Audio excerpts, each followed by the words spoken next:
इब्राहिम वाली आशीष चाहिए कि जो इब्राहिम के पास था वो हमारे पास था। इब्राहिम जितना दिन इंतजार किया बिना आशीष के रहा, उतना दिन रह पाएंगे हम? हालेलुया। इब्राहिम इस तरीके से 3 से 4 जगह, कितना जगह बाइबल में लिखा इब्राहिम मेरा दोस्त है। परमेश्वर ने उसे अपना मित्र बोला है कि नहीं बोला है? और किसी को बोला? आप सोचो कि परमेश्वर ने इब्राहिम को अपना मित्र बोला, क्यों बोला? क्योंकि इब्राहिम परमेश्वर के साथ में चलता था, परमेश्वर के साथ में सारी बातों को शेयर करता था। बाइबल में लिखा हुआ परमेश्वर ने सदोम और गोमोरा को नाश करने के पहले इब्राहिम को बोलता है, क्या मैं अपने दास अपने मित्र इब्राहिम से छुपा रखूं जो मैं करने वाला हूं? इब्राहिम को बताता है कि नहीं बताता, मैं ऐसा करने वाला हूं। हालेलुया। आज तो अचानक हमारे पास फोन आता है कि हमारी बुआ टपक गई, ठीक है ना, अचानक फोन आया, हम लोग भागते भागते गए, बाइबल छोड़े, चर्च छोड़े, ये छोड़े, वो छोड़े, फलाना ढमकाना। अचानक ये विपत्तियां क्यों आती हैं? अचानक विपत्तियां किनके ऊपर आएंगी? किसके लिए लिखा हुआ है? बाइबल में पढ़े हैं, भजन संहिता में लिखा हुआ है, किसके ऊपर अचानक विपत्ति आएंगी? दुष्ट लोगों के ऊपर। हाँ या ना? हालेलुया। जो दुष्ट लोग होते हैं उनके ऊपर अचानक विपत्तियां आएंगी। अगर से हम लोग परमेश्वर के लोग हैं, मैं आपको एक ही चीज बताना चाहता हूं कि अपने कामों को, अपने काम मतलब अपनी चिंताएं, मैं ये नहीं करूंगा तो ऐसे फंस जाऊंगा, ऐसे नहीं करूंगा तो ऐसे फंस जाऊंगा, ये केस हो जाएगा, ये मुकदमा हो जाएगा, ये फलाना हो जाएगा, ये धमकाना हो जाएगा, ये कर्जे वाले हमारे जीने नहीं देंगे, ये अगर से इतना नहीं कमाएंगे तो खाएंगे क्या, ये नहीं होगा तो वैसा हो जाएगा। मतलब कितनी सारी चीजें दिमाग में है। बाइबल में लिखा हो कि अपने कामों को यहोवा पर डाल दो। उसके बाद एक कल्पना बनाओ, जैसे आपको जीवन बनाना है, जैसे आपको बनाना है अपने लाइफ, अपने जीवन को, वैसे एक कल्पना बनाओ। एक परमेश्वर के दासी का मैं गवाही सुन रहा था, उसने सेवा में आने के पहले जब वो चर्च में आराधना करने वाली लड़की ये कल्पना बना के वो अपने अंदर रखती है कि आने वाले समय में मैं एक पास्टर हूं और परमेश्वर ने अपने दास के द्वारा मुझे खड़ा किया है, ये मेरी कल्पना है, ये मेरी बुलाहट है, ऐसे कल्पना बनाना। और इसी तरीके से कल्पना अपने अंदर रखना, प्रार्थना में रहना, सारी चीजों पर प्रार्थना करना, लेकिन वो कल्पना में रहना, एक दर्शन में रहना कि आने वाले समय में चाहे 5 साल बाद खुदा मुझे एक चर्च देने जा रहा है, मुझे बढ़ाने जा रहा है। जैसे मैं अपने आत्मिक पिता, अपने अबुए के अंदर जो चंगाई, छुटकारे, जो कुछ काम देख रहा हूं परमेश्वर अपने दास के दिलों में डालेगा, यही अभिषेक मेरे ऊपर ट्रांसफर होगा। इसी तरीके से खुदा मुझे इस्तेमाल करने जा रहा है। ऐसे दर्शन देखते देखते देखते देखते आज हजारों लोग उसके चर्च में हैं। मैं हिंदुस्तान की ही बात कर रहा हूं। हालेलुया। और जब वो चर्च में जाती थी, वो लड़की जब वो आराधना करती थी तो लग नहीं रहा था कि आने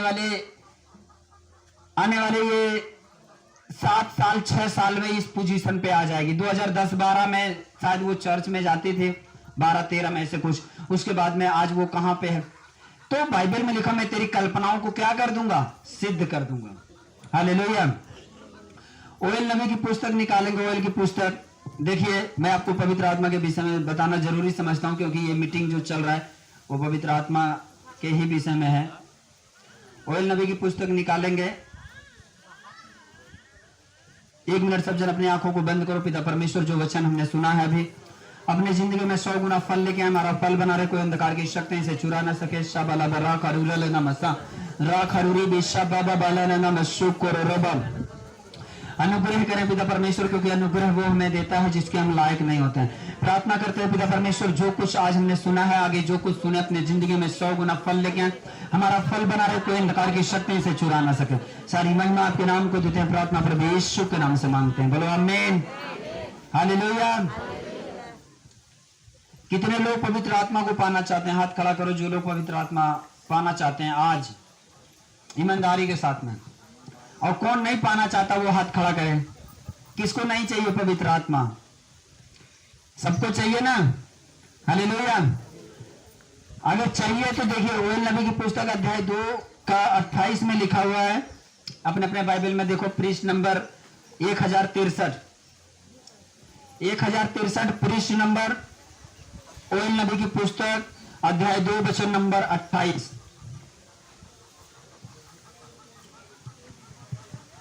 हालेलुया। देखिए अपने बाइबल में इसमें लिखा, उन बातों के बाद, यानी कौन सी बातें? अंत के समय की बात हो रही है, ये याद रखना। हालेलुया। ये अंत समय की बात हो रही है, जिस समय पे आप और हम लोग रह रहे हैं, इस समय की बात हो रही है। लिखा हुआ है, उन बातों के बाद मैं सब प्राणियों पर अपना आत्मा उड़ेलूंगा, तुम्हारे बेटे और बेटियां भविष्यवाणी करेंगे, तुम्हारे पुरनिया यानी जो बुजुर्ग हैं सपना देखेंगे, और तुम्हारे जवान दर्शन देखेंगे, तुम्हारे दास दासियों पर भी उन दिनों में मैं अपना आत्मा उड़ेलूंगा। हालेलुया। ये परमेश्वर का वादा है कि लास्ट समय में, अंत के समय में मैं अपना आत्मा, चाहे वो बुढ़े हो, जवान हो, बच्चे हो। इतवार को आपने देखा था बच्चों के ऊपर भी पवित्र आत्मा उतरा। हालेलुया। बच्चे पवित्र आत्मा से भर के गिरे। बच्चे, मैं आपको जो बता रहा हूं, नहीं तो आपको विश्वास ना हो तो अगर से चैनल पे डाला हो तो आप चेक कर लेना कौन सा चैनल है। यीशु ही प्रभु है, वो एक चैनल है। 36 चैनल बना के हम लोग क्या बताएं। एक टिंकू मिनिस्ट्री, एक टिंकू जी है, तो किसी पे डल नहीं रहा है। यीशु ही प्रभु है कि यूट्यूब में आप डालेंगे उसमें ये सारी वीडियो डल रहा है अभी। हालेलुया। चैनल का नाम है यीशु ही प्रभु है। हालेलुया। उसमें आप देख लेना वीडियो, तो आपको विश्वास होगा। अगर से किसी को आप सुसमाचार सुनाना चाहते तो उसके द्वारा आप उसको सेंड कर सकते हैं, सुना सकते हैं। अंत के समय में अपना आत्मा सब मनुष्यों पे उड़ेलूंगा। बाइबल में लिखा तुम्हारे बेटे बेटियां क्या करेंगे, भविष्यवाणी। बाइबल में ये नहीं लिखा है कि नहीं मैं लड़कों के ऊपर उड़ेलूंगा लेकिन लड़कियों को नहीं दूंगा, या लड़कियों को दूंगा लड़कों को नहीं दूंगा। परमेश्वर ने कहा मैं बेटे और बेटियों के ऊपर क्या करूंगा, अपना आत्मा उड़ेलूंगा। और मैंने यही चीज कल शाम को भी बताया था कि अगर से आप 80 साल के हैं, आपकी बेटी 60 साल की है, उसके नाती पोते हो गए, तो आपके लिए वो मां हो जाएगी, बेटी बेटी रहेगी। बेटी हो तो बेटी रहेगी ना। अगर से आप 80 साल के हैं, आपकी बेटी 60 साल के हैं, उसके भी बच्चे नाती पोते हो चुके हैं 60 साल के, लेकिन वो आपके नजर में तो आपकी बेटी रहेगी। इसी तरीके से आप चाहे 60 साल के हैं, चाहे 80 साल के हैं, चाहे 16 साल के हैं, लेकिन परमेश्वर के नजर में तो परमेश्वर की बेटी ही है। हालेलुया। आप परमेश्वर के बेटे और बेटियां हैं। आमीन। और बाइबल ये कहती है कि मैं अंत के समय में अपने बेटे बेटियों के ऊपर अपना आत्मा उड़ेलूंगा। वो भविष्यवाणी करेंगे, वो दर्शन देखेंगे, वो सपने देखेंगे। अगर परमेश्वर कहते कि नहीं मैं बुढ़ों को सिर्फ सपने दिखाऊंगा और उसके बाद में जवानों को दर्शन दिखाऊंगा, अगर ऐसा होता तो जाकरिया पूर्ण रीति से बुढ़ा हो गया था। बाइबल पढ़ो आप, ये जाकरिया के पहले की बाइबल है, पुराने नियम की ये बाइबल है जो मैं पढ़वा रहा हूं। जाकरिया, उसके पत्नी दोनों बुढ़े थे जब उसको दूध का दर्शन मिला था कि एक बच्चा पैदा होगा जिसका नाम तुझे यूहन्ना रखना है। हालेलुया। तो परमेश्वर तो ये बाइबल में भविष्यवाणी की है, मैं बुढ़ों से सिर्फ सपनों में बात करूंगा, जो बुजुर्ग हैं उनसे सपने में बात करूंगा।